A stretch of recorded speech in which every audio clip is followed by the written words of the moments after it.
I saw the comments on part 1. You wanted the rest of the story, so here it is.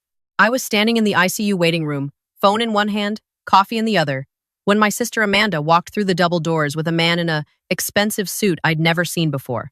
My grandmother had been in surgery for 3 hours. A stroke. Sudden. Severe. Amanda didn't even look at me. She walked straight to the nurse's station. I need to see Eleanor Chen, she said. I'm her daughter. This is our attorney, Mr. Whitmore. Our attorney. I felt something cold slide down my spine. I set my coffee on the table and walked over. Amanda, what's going on? She turned. Her face was smooth. Practiced. Rachel, I didn't know you were here. Grandma Rose had a stroke. Where else would I be? Right. She glanced at the lawyer, then back at me. We need to discuss some things. Legal things. About Grandma's care. What legal things? She's been in surgery for 3 hours. Mr. Whitmore stepped forward. He had that particular kind of smile lawyers use when they're about to tell you something they've already decided. Miss Chen, your grandmother expressed wishes regarding her medical decisions and estate management. Given her current condition, we need to execute certain documents to ensure her wishes are followed. What documents? A revised power of attorney, medical directives, some updates to her trust. I looked at Amanda. She's unconscious, which is why we need to act now, Amanda said, before things get complicated. She just went into surgery 3 hours ago and you already have a lawyer here? The nurse at the station was watching us now. So was the security guard near the elevators. Amanda's voice got quieter, sharper. Rachel, this isn't the time or place. Grandma Rose told me months ago she wanted me to handle things if something happened. She knew you were too busy with your career to deal with family responsibilities. That was the first lie. Grandma Rose and I had lunch every Sunday. She'd never mentioned wanting Amanda in charge of anything. I want to see these documents, I said. Mr. Whitmore pulled a folder from his briefcase. Everything is here. Notarized, legal. We just need access to your grandmother to confirm her wishes once she's stable. I took the folder, scanned the first page. Eleanor Chen hereby revokes all previous powers of attorney and designates Amanda Chen Whitmore as sole agent and attorney in fact. Amanda Chen Whitmore? I looked up. You changed your name? I got married 2 months ago. I looked at the lawyer, looked at his left hand. No ring. To him? She didn't answer. I flipped through the pages. The trust revision would move all of Grandma's assets into a new trust managed by Amanda. The medical directive gave Amanda sole authority to make all healthcare decisions. There was even a visitor restriction form that would limit who could see Grandma Rose in the hospital. My name was on the restricted list. This is insane, I said. You can't just show up with a lawyer and take over Grandma's life while she's in surgery. I'm protecting her, Amanda said, from people who only show up when there's something to gain. I have lunch with her every Sunday. You have lunch with her money every Sunday. The security guard was walking toward us now. Mr. Whitmore put his hand on Amanda's arm. Let's stay calm. Miss Chen, if you have concerns, we can discuss them through proper legal channels. For now, we're simply ensuring your grandmother's documented wishes are respected. What wishes? She's been unconscious for 3 hours. When did she supposedly tell you all this? 6 months ago, Amanda said. She called me, said she was worried about you, about your spending, your lifestyle. She wanted to make sure her legacy was protected. Another lie. 6 months ago, Grandma Rose had lent me money for a down payment on my house. She'd insisted. Said she wanted to see me settled while she was still alive to enjoy it. I want to see her, I said. She's in surgery. Then I'll wait outside the OR. That's not possible, the nurse said. She joined our conversation now. We have a directive from Miss Amanda Chen Whitmore that limits visitors during your grandmother's recovery period. She's still in surgery. There is no recovery period yet. Hospital policy, ma'am. I'm sorry. The security guard was next to me now, close enough that I could smell his aftershave. Ma'am, he said quietly, I need you to lower your voice. I hadn't raised my voice, but I could feel it wanting to rise. Pull the visitor log, I said. Everyone stopped. What? The nurse looked confused. The visitor log. For today. I want to see who signed in to see Eleanor Chen and what time they arrived. The guard's hand moved to his radio. Ma'am, you need to calm down. I am calm. I'm asking for public information. Visitor logs are not confidential. Mr. Whitmore's smile had changed. It wasn't friendly anymore. Rachel, Amanda said, you're embarrassing yourself. Pull the log. The nurse looked at the security guard. He looked at Mr. Whitmore. Some silent conversation happened between the three of them that I wasn't part of. Then the guard's radio crackled. Security to ICU 4. Code Gray. Ma'am, the guard said to me, I need you to come with me. For asking to see a visitor log? For creating a disturbance. Please come with me. Amanda was staring at her phone, not looking at me. 2 more security guards came through the doors. They weren't asking anymore. I went. They took me to a small office on the 2nd floor. Made me wait. 40 minutes. Then a hospital administrator came in. A woman with tired eyes and a badge that said, Patient Advocate. Miss Chen, she said, I understand there was an incident in the ICU. I asked to see a visitor log. You were disrupting patient care. My grandmother is the patient. I was standing in a waiting room. She opened a folder. We have a medical directive on file from your grandmother designating Amanda Chen Whitmore as her sole healthcare proxy. That directive includes visitor restrictions. My grandmother went into surgery at 10:47 this morning. My sister showed up with a lawyer at 1:15. When was this directive filed? The woman looked at the paper. Something changed in her face. Today, she said. It was filed at 12:30, while my grandmother was in surgery. Silence. Pull the visitor log, I said again. Please. She left, came back 10 minutes later with a printout. Eleanor Chen, ICU Pod 4, 8:52 a.m. Amanda Chen Whitmore, daughter, signed in.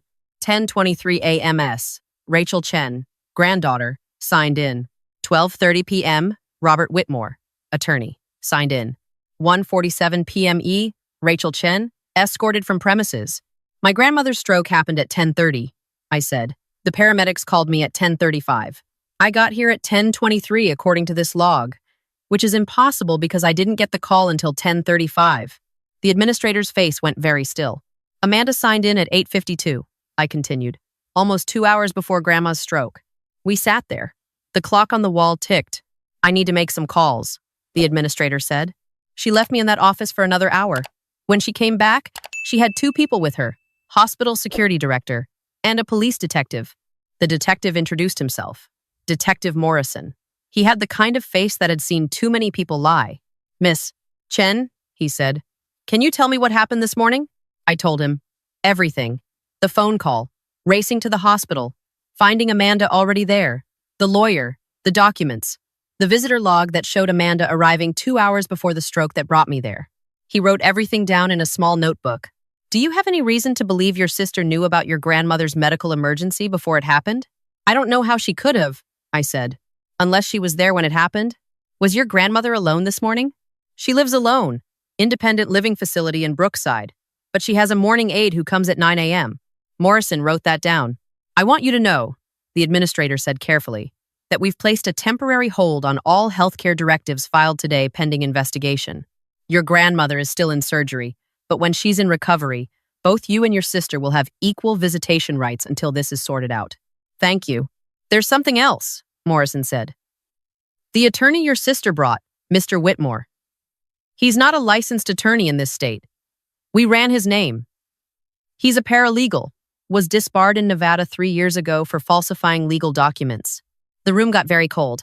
So those documents are likely fraudulent. We're looking into it. I sat back, tried to breathe. Where's Amanda now? We don't know, Morrison said. She left the hospital shortly after you were escorted out. We've been trying to reach her. My phone buzzed. Text message from an unknown number. You always had to ruin everything. Just like Mom. Grandma should have left you nothing. I showed it to Morrison. He took a picture of the screen with his phone. That's from your sister? I don't know. I don't have her new number. My grandmother came out of surgery at 6:47 p.m., critical but stable. They let me see her for 10 minutes. She was so small in that bed, tubes everywhere. The left side of her face didn't move right. I held her hand, the one that still had feeling. Grandma Rose, I whispered. I'm here. Her eyes opened. Just a little. She tried to say something, but the ventilator made it impossible. I leaned close. She squeezed my hand. 3 times. Our old signal. I love you. I squeezed back. 3 times. When I came out of the ICU, Morrison was waiting. We need to talk, he said. He took me to a conference room, spread out documents on the table. Your grandmother's aide arrived at her apartment at 9 a.m. as scheduled, found Eleanor unconscious on the floor, called 911 immediately. The paramedics arrived at 9:14. They called you from the ambulance at 10:35. So why does the log show Amanda signed in at 8:52? She didn't. We pulled the security footage. Amanda arrived at 12:20 p.m. The visitor log was altered retroactively in the computer system. By who? We're still investigating. But Amanda had access to the system through the volunteer coordinator's desk when she went to file the medical directive. The coordinator stepped away for approximately 6 minutes. That's when the directive was filed and the log was changed. And the fake lawyer? Robert Whitmore is her boyfriend. They're not married. He has a history of elder fraud. 4 complaints in Nevada, 2 in Arizona. Victims were all elderly women whose families were fighting over estates. My hands were shaking. There's more, Morrison said. We searched your grandmother's apartment, found a recording device hidden in her bedroom landline. It's been there approximately 6 months based on the model. Every call your grandmother made from her home phone was being recorded. Amanda was listening to her calls. It appears so. We found the receiver in Amanda's car. Hours of recordings, including several conversations between you and your grandmother discussing the down payment loan for your house. That's how Amanda knew. That's how she knew everything. We're filing charges, Morrison said. Elder abuse, fraud, identity theft, forgery, computer crimes. Your sister is looking at significant prison time. Where is she? We issued a warrant an hour ago. She's not at her apartment. Her car was found at the airport. We're checking flights. I thought about the text message. You always had to ruin everything. She's running, I said. Probably. But Amanda didn't run far. They found her at a hotel near the Canadian border that night. She'd bought a one-way ticket to Vancouver under a fake name. The same fake name she'd used to marry Robert Whitmore in a ceremony that wasn't legally recognized in any state. It all fell apart fast after that. The district attorney filed 18 counts, including attempted theft, elder abuse, fraud, and conspiracy. Robert Whitmore flipped immediately, gave a full confession in exchange for a reduced sentence. Said Amanda had been planning it for 8 months.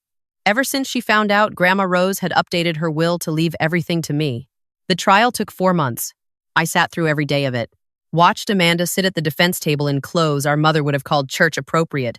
Watched her cry at all the right moments. Watched the jury not believe a single tear. The evidence was overwhelming. The recordings. The forged documents. The altered visitor logs. Text messages between Amanda and Robert planning the whole thing. We need to move before she changes the will back. What if Rachel shows up? We'll handle it. Security will escort her out if I file the right paperwork. And if the old lady wakes up, she won't be in any condition to contradict us, not after the stroke. That last one, that was the worst one. The prosecutor showed it to the jury 3 times. Amanda had been waiting for Grandma Rose to have a stroke, had been monitoring her health, her medications, her doctor's appointments. The recording device wasn't just for financial information. It was a surveillance system. And when the stroke happened, Amanda had tried to take advantage of it before Grandma even made it out of surgery. The jury deliberated for 90 minutes. Guilty on all counts. The judge sentenced her to 12 years in federal prison. Robert got 8. I sat in the front row and watched my sister's face as the bailiff led her away in handcuffs. She looked at me once. Her eyes were empty. Not angry, not sad, just empty. Like she'd already left, and the woman in handcuffs was someone else entirely. Grandma Rose recovered slowly. The stroke had affected her left side, her speech, but her mind was sharp. Sharper than before. Maybe. Like almost losing everything had burned away whatever softness had made her trust Amanda in the first place. I knew, she said to me one afternoon. We were in her new apartment. Assisted living this time, with cameras and staff and security. I knew something was wrong. Her words came slow, careful. The left side of her mouth still didn't move right. Amanda called less, asked more. Always about money, about the house, about the will. She paused. Swallowed. I wanted to believe she'd changed, that she was finally growing up. It's not your fault. I rewrote the will 6 months ago, left everything to you. She must have found out somehow. The recordings, the surveillance, the careful planning. She did, I said. Grandma squeezed my hand. Your mother was like that too.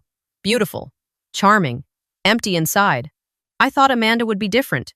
We sat there in the quiet. Sun coming through the windows, birds outside, normal things. She used to braid my hair, I said. When we were kids. She was good at it. French braids, fishtails, all kinds. I remember. I keep thinking about that. How someone who could be that patient, that gentle, could also plan to steal from her dying grandmother? Grandma's voice was stronger now. Angry. That's who she is, Rachel. Both things. The gentle sister and the thief. People aren't just one thing. I know. But you get to choose which parts of them you keep. She touched my face with her good hand. Keep the braids. Forget the rest. The trial made the news. Local first, then national. Woman tries to steal inheritance, while grandmother in surgery was the headline that went viral. My phone exploded. Friend requests? Interview requests. A producer from some true crime show wanted to do a 3-part series. I ignored all of it. Except one. A letter from a woman in Michigan. Her sister had tried something similar. Had succeeded. By the time they figured it out, their father had been declared incompetent, and the estate was gone. I wish I'd known to check the visitor logs, she wrote. I wish I'd asked questions. Your story might save someone else's family. I kept that letter. Because Grandma Rose taught me something in those months after the stroke, in those long afternoons in her apartment with the sun coming through the windows. She taught me that the record doesn't lie.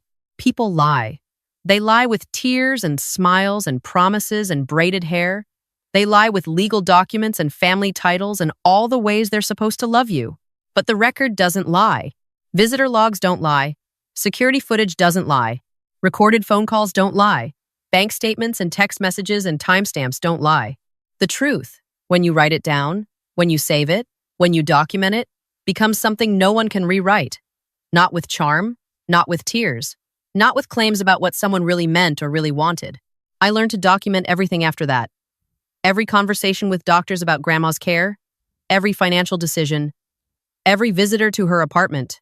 Not because I expected another Amanda, but because I'd learned that expecting the best from people and protecting yourself from the worst aren't mutually exclusive. You can love someone and still check the visitor log. You can trust someone and still record the phone calls. You can hope for the best in people and still save the receipts. Grandma Rose lived another 3 years after the trial. Good years. We had Sunday lunches in her apartment instead of restaurants. She taught me to make her dumplings, her spring rolls, all the recipes she'd learned from her mother. Amanda wrote letters from prison, first angry, then apologetic, then pleading. Grandma never opened them. Some things, she said once, holding an envelope with Amanda's handwriting, some things you can't fix by saying sorry.